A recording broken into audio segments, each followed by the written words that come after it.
저는 올해 72, 이름은 김정희입니다. 살면서 누군가에게 크게 기대본 적이 별로 없습니다. 남편이 먼저 세상을 떠난 뒤에는 더 그랬죠. 그래도 제 곁에 한 명 언제든 의지할 수 있다고 믿었던 사람이 있었습니다. 30년 지기 친구 박미숙. 저희는 서로의 젊은 시절부터 중년, 그리고 노년의 문턱까지 같은 동네에서 살아왔고 친구라기보다 거의 자매 같았습니다. 저는 미숙에게 늘 더 내어주며 살았습니다. 혹시 속상한 일이 있으면 제가 먼저 달래고 손님이 없는 가게가 걱정된다고 하면 제가 먼저 사러 가고 나이 들수록 친구 하나라도 더 아껴야 한다고 스스로를 타이르며 살았죠. 그래서였을까요? 그날 아침 미숙에게 전화가 왔을 때 저는 별 의심도 없이 반갑게 받았습니다. 정희야, 너 오늘 시간 있어? 점심 먹자. 너 좋아하는 갈비탕집 내가 예약해놨다. 저는 그 말을 듣고 기분이 좋았습니다. 누군가 널 생각해서 무엇을 준비했다는 말은 나이가 들어도 여전히 따뜻하거든요. 허리 통증 때문에 요즘 외출을 자제하던 터라 먼저 챙겨주는 마음이 고마웠습니다. 그런데 시장길을 걸으며 문득 떠올랐습니다. 내가 갈비탕 좋아한다고 말한 적이 있었나? 그 음식은 오히려 미숙이가 자주 찾던 거였습니다. 저는 마음속으로 피식 웃었습니다. 뭐 그냥 걔가 먹고 싶었던 거겠지. 그래도 불러주는 게 어디야. 그렇게 스스로를 달래며 식당으로 들어갔는데 미숙은 벌써 자리를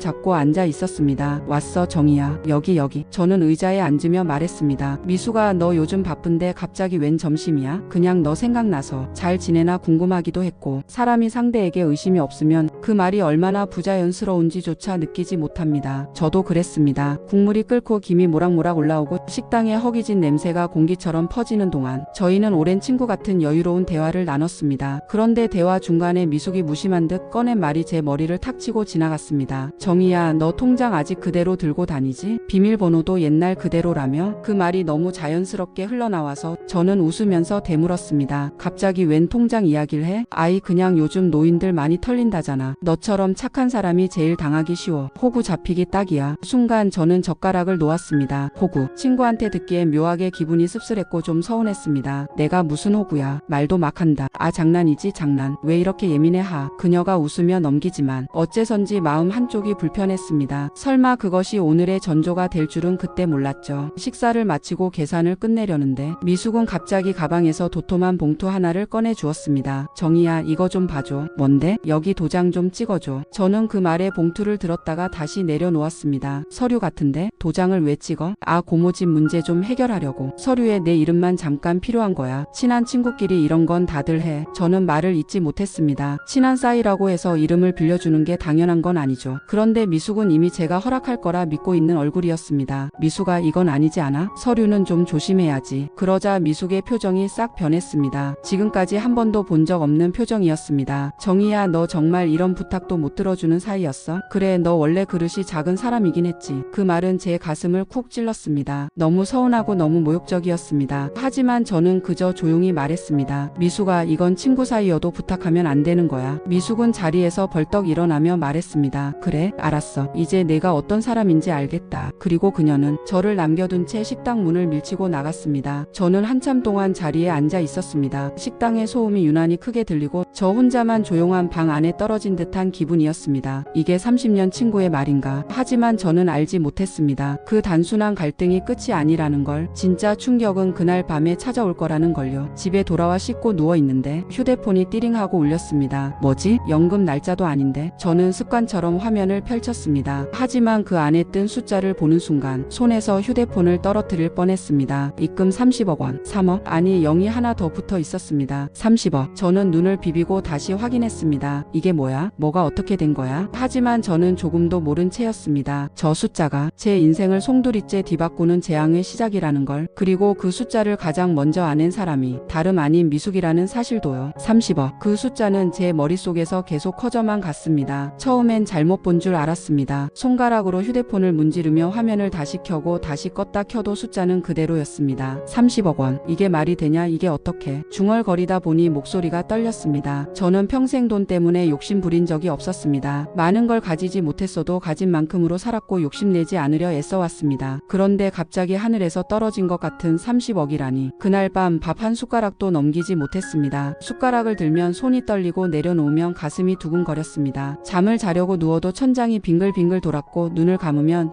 미숙의 얼굴이 떠올랐습니다. 도장만 찍어. 문제 될 거 없어. 넌 재산도 별로 없잖아. 그 말들이 머릿속에서 메아리처럼 울렸습니다. 그때는 몰랐습니다. 그 말 하나하나가 전부 복선이었다는 걸. 다음날 아침 저는 불안함을 안고 은행을 가기 위해 외출 준비를 하고 있었습니다. 그런데 현관문에서 갑자기 똑똑 노크 소리가 울렸습니다. 문을 열자 양복을 입은 낯선 남자가 봉투를 들고 서 있었습니다. 김정희님 맞으시죠? 누구세요? 전달하라는 서류가 있습니다. 확인해 보세요. 그는 설명도 없이 봉투를 건네고 돌아섰습니다. 엘리베이터 문이 닫히는 소리가 들릴 때까지 저는 문 앞에 서서 봉투만 바라보고 있었습니다. 심장이 두근두근 뛰었습니다. 봉투는 불길할 만큼 무겁고 두꺼웠습니다. 거실로 들어와 조심스럽게 봉투를 열자 안에서 여러 장의 서류가 차례로 쏟아졌습니다. 그중 첫 장에는 굵은 글씨로 이렇게 적혀 있었습니다. 차용증, 금액 1억 원, 채권자 박미숙, 채무자 김정희. 이게 뭐야, 이게 뭐냐고. 저는 서류를 하나씩 넘겼습니다. 내 이름, 내 주민등록번호, 내 주소. 그리고 마지막 장, 변제 불이행 시 예금 및 부동산 압류에 동의함. 아니 미숙아, 이게 무슨. 너무 황당해서 목소리가 나오지 않았습니다. 나는 그녀에게 돈을 빌린 적이 단 한 번도 없었습니다. 1,000만 원은커녕 만 원도 빌린 적이 없었습니다. 넋이 나간 채 소파에 앉아 있는데 전화벨이 울렸습니다. 휴대폰 화면에 뜬 이름 박미숙. 온몸이 떨렸습니다. 숨을 크게 들이마시고 통화 버튼을 눌렀습니다. 정희야, 서류 잘 받았지? 목소리는 늘 그렇듯 능청스럽고 태연했습니다. 마치 아침 인사라도 하는 사람처럼. 미숙아, 이게 뭐야, 내가 언제 1억을 빌렸다고 그래? 에이, 너 지난달에 급하다며 그랬잖아. 기억 안 나? 아니, 나는 기억 안 나면 어쩔 수 없지. 법대로 하자고. 나는 증거 냈으니까. 미숙아, 너 지금 무슨 말 하는 거야? 참, 너 요즘 큰돈 들어왔다며? 뭐?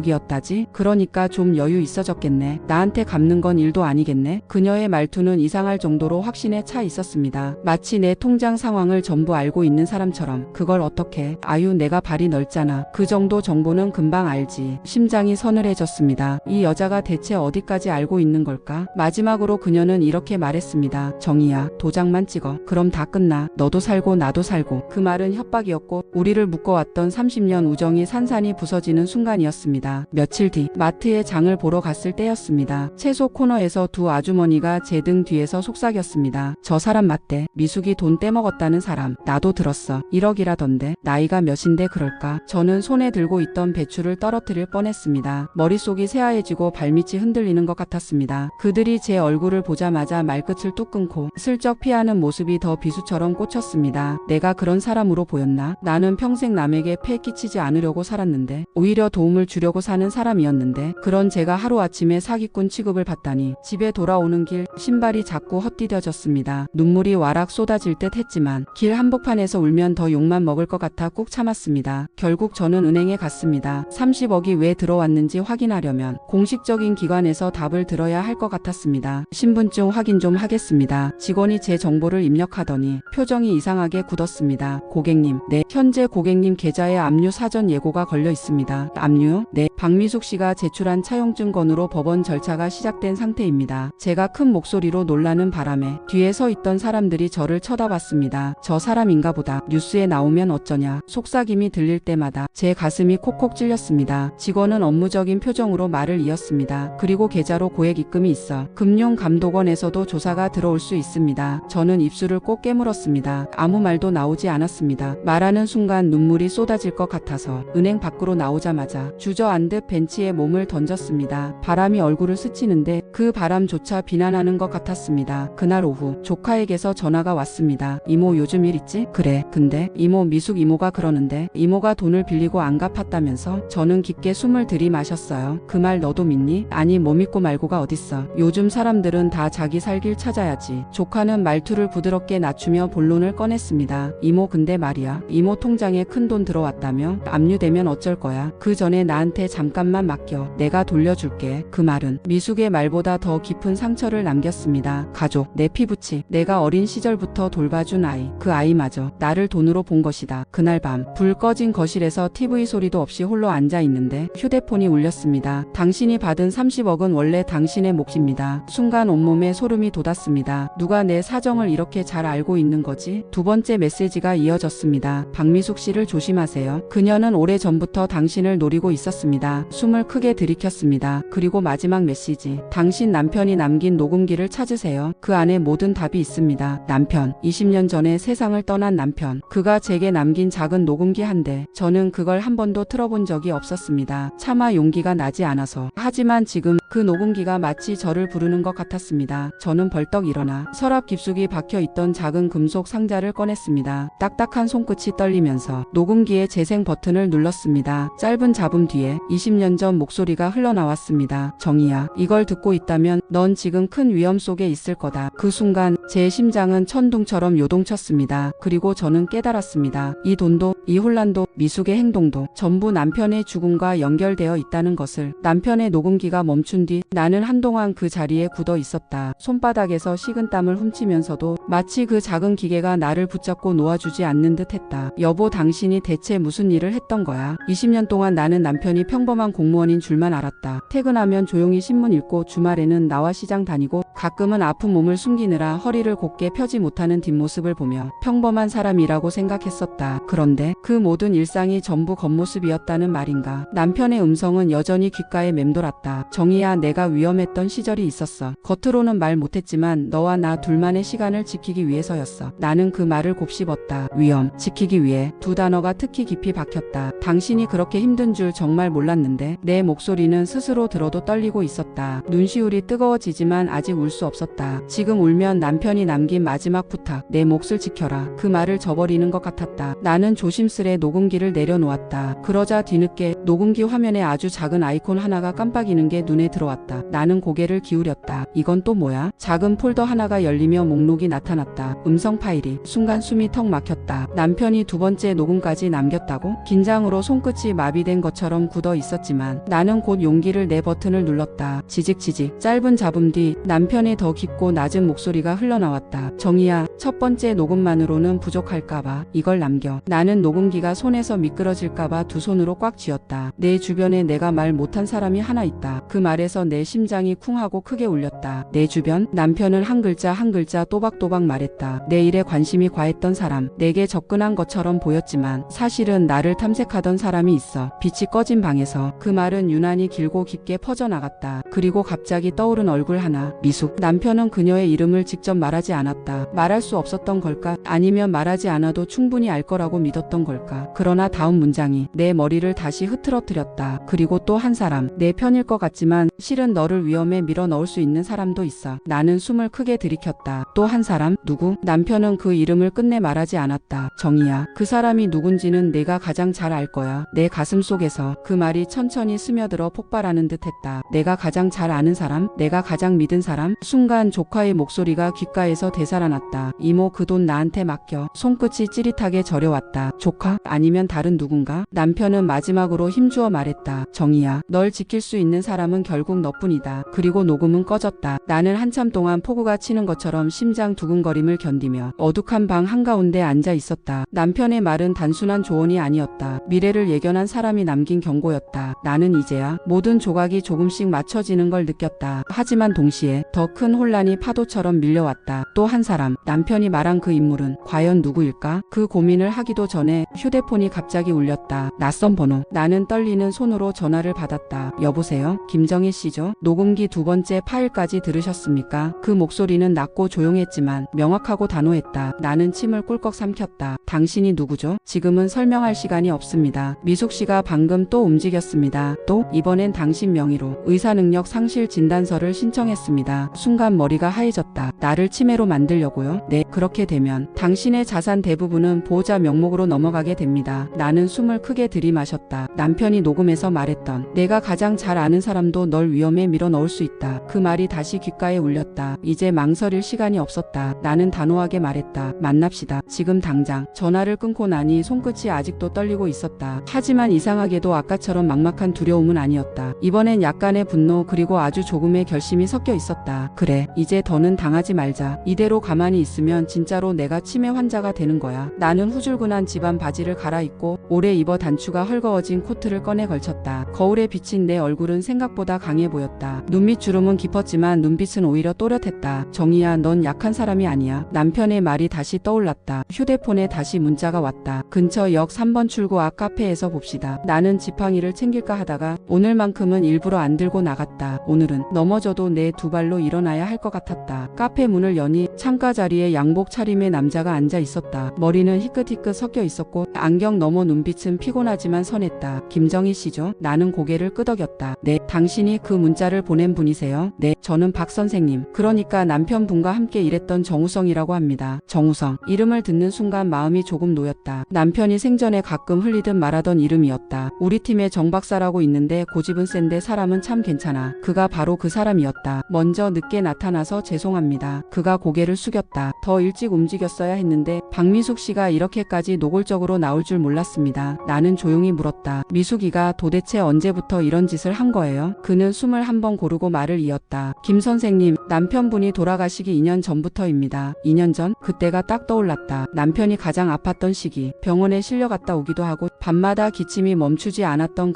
그때마다 미숙은 유난히 자주 우리 집에 찾아왔다. 정희야, 나 그냥 언니 보러 온 거야. 아픈 사람 두고 혼자 있으면 내가 힘들잖아. 나는 그게 고맙다고만 생각했다. 그런데 그게 아니었던 거다. 정우성 씨가 말을 이었다. 처음엔 단순히 궁금하다는 식으로 접근했습니다. 고인의 연구 내용, 보상 구조, 지분 문제. 일반인이라면 알 수 없는 질문을 너무 정확히 했습니다. 나는 놀라서 눈을 크게 떴다. 연구 내용까지요? 네, 나중에는 아예. 그 보상금이 나중에 누구한테 가느냐고 묻더군요. 숨이 막혔다. 그 말은 곧 내가 돈을 받기 훨씬 전부터 그녀가 이미 그 돈의 향기를 맡고 있었다는 뜻이었다. 그러다 어느 날 고인이 저에게 부탁을 했습니다. 어떤 부탁이요? 혹시라도 아내분이 위험해지면 도와달라고요. 그 말에 나는 더 이상 숨을 참지 못하고 터져 나오는 울음을 억지로 삼켰다. 그 사람 정작 자기 아플 때 말 한마디도 안 하더니 뒤로는 그런 부탁을 했어요. 네. 정우성 씨는 조용히 고개를 끄덕였다. 그러면서 녹음 파일과 일부 문서를 제게 맡겼습니다. 아내가 이걸 필요로 할 때가 올 겁니다. 라고요. 나는 가슴이 미어지는 느낌이었다. 남편이 살아 있었다면 꼭 안아주고 싶었다. 그럼 지금 제가 어떤 위험 속에 있는지도 남편은 예상했겠네요. 그는 고개를 떨구며 말했다. 박미숙 씨가 당신 명의로 의사능력 상실 진단서를 진행하려는 정황이 포착됐습니다. 의사 한 명을 매수하려는 시도도 있었고요. 나를 정신 이상자로 만들려 했다는 거네요. 네, 그렇게 되면 30억은 사실상 당신 것이 아닌 돈이 됩니다. 보호자 신청이 들어가겠죠. 그리고 그 보호자가 누가 될지 대충 예상 가시죠? 나는 머릿속에 조카의 얼굴이 스쳐 지나갔다. 그리고 어쩌면 또 다른 누군가의 그림자도. 정우성 씨가 USB를 내밀었다. 여기 안에 고인이 남긴 재산 관련 문서, 정식 보상 계약서, 그리고 미숙 씨가 접근했던 기록까지 다 들어 있습니다. 이걸 변호사에게 보여주십시오. 그리고 그가 잠시 말을 멈추고 내 눈을 똑바로 봤다. 지금부터는 당하지 마시고 기세를 뒤집으셔야 합니다. 나는 USB를 꼭 쥐었다. 작은 금속 덩어리 하나가 갑자기 세상을 통째로 뒤집을 수 있는 무기처럼 느껴졌다. 집에 돌아오는 길 머릿속에 여러 얼굴이 뒤엉켜 떠다녔다. 미숙, 조카, 동네 사람들, 은행에서 나를 흘낏 보던 사람들, 그리고 조카가 했던 말이 다시 떠올랐다. 이모, 그 돈 그냥 있어봐야 뭐해. 내가 불려줄게. 압류되기 전에 나한테 맡겨. 나는 현관문 앞에서 한참을 서 있다가 결국 조카에게 전화를 걸었다. 이모? 나야. 너 요즘 시간 좀 있니? 있지. 왜? 이모가 할 말이 좀 있어서. 그 순간 내 목소리는 이상하게도 차분했다. 마치 오래전부터 준비해둔 대사를 꺼내는 사람 같았다. 이제 진짜 판을 뒤집을 시간이었다. 조카를 만나러 가는 길, 나는 오래전부터 알고 있었던 길을 완전히 처음 걷는 사람처럼 느꼈다. 건물도 골목도 신호등도 그대로인데 내 마음만 완전히 바뀌어 있었다. 예전에 나는 누군가가 손을 내밀면 먼저 잡아주던 사람이었다. 하지만 지금은 이 사람이 나를 왜 찾는가? 이 말의 의도는 무엇인가? 그걸 먼저 생각하게 됐다. 달라진 건 세상이 아니라 나 자신이었다. 조카는 카페 구석에 앉아 나를 기다리고 있었다. 평소처럼 환하게 웃으며 손을 흔들었다. 이모 여기. 나는 조용히 자리에 앉았다. 그래, 지난번 말이야. 내가 돈 맡겠다고 한 그 말. 그거 왜 한 거니? 조카는 당황한 듯 표정을 일그러뜨렸다.